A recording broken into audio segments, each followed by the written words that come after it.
Today, Christ wants to show us that each person we encounter is not only holy themselves because they are a creation of God, but any encounter we have with another person provides us the opportunity for ourselves to grow in holiness. Throughout this year, as I've been on internship here at the parish, I've spent a good amount of time driving back and forth from here to Norton, Ohio, where my family lives. One thing I've noticed that while driving and seeing other cars on the road, that's usually all I see, just cars. Hunks of metal with four wheels, doors, and sometimes, if I'm driving at night, two obnoxiously bright headlights. Oftentimes, the monotony of driving down the road and seeing other cars in front of me, I forget that the car, at the end of the day, is not just a faceless piece of machinery, but is really something that has another human being inside of it. A human being with a family, a personality, a story. I've noticed that as I've taken this deeper perspective into account, that in each car there sits another human being that's been created by God, I tend to be a little more cautious, a little more observant of what's around me, even whether another person has good driving habits or not. This deeper perspective has helped me change how I interact with not just other cars, but with other people out on the road. Today, Christ wants to give us a deeper perspective of how we should view one another, which ultimately affects how we treat one another. This perspective is that each person we encounter is holy because they're a creation of God, but furthermore, that each encounter with another human being really provides us an opportunity for ourselves to grow in holiness.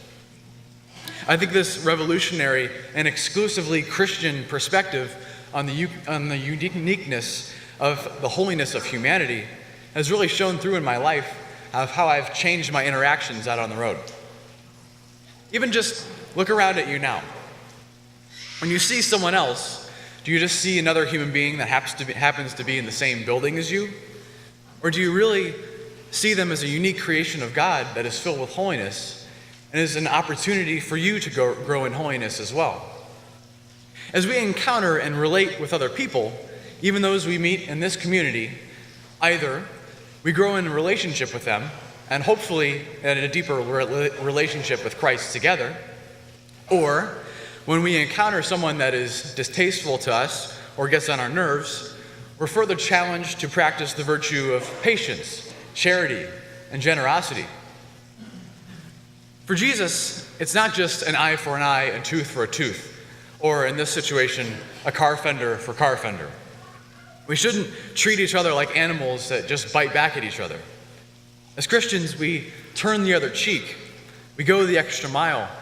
We hand over our cloak along with our tunic, not just to appear weak, but to live as truly strong in the ideals of selfless love and holiness that Christ calls us to. And we strive to live these ideals at all times and in all places, not just if or when we feel like it. Christ calls us to love others because they are holy, to hate no one because they are holy, and to pray for those who persecute us because they are holy. It's easy to get angry and retaliate at someone out on the road, especially if we see them behind the facade of a faceless machine that's a car. But if and when you do that, we're no better than the tax collector or the pagan in Jesus' day that didn't see the fullness of the holiness that human beings were as well. As Father Joe said, as Christians, we're called to this higher road, this higher standard of living, because God knows that it will lead to our ultimate joy and our ultimate happiness, and because it will change our world, which Christ came to earth to do in the first place. Think of those you encounter on a daily basis. With a change in perspective, especially to the holiness that Christ calls us to, the perpetually obnoxious boss, coworker, classmate, or license bureau worker could really be an opportunity to practice patience and charity. The friend we know to be lonely and reclusive could be an opportunity for generosity and friendship.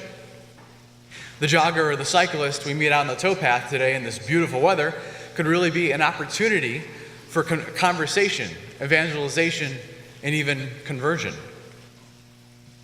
This week, let us pay attention to our thoughts and actions of those we encounter. Are they rooted in the perspective that Christ wants to show us today? That all humans have this certain holiness about them as unique creations of God, and that our encounter with every human being is an opportunity to grow in holiness. This perspective would lead us to act with charity, with generosity, and with humility. Or do we treat others with a different perspective, one that doesn't respect the unique holiness of every human being? This perspective would lead to act disrespectfully, out of retaliation, and out of pride toward others.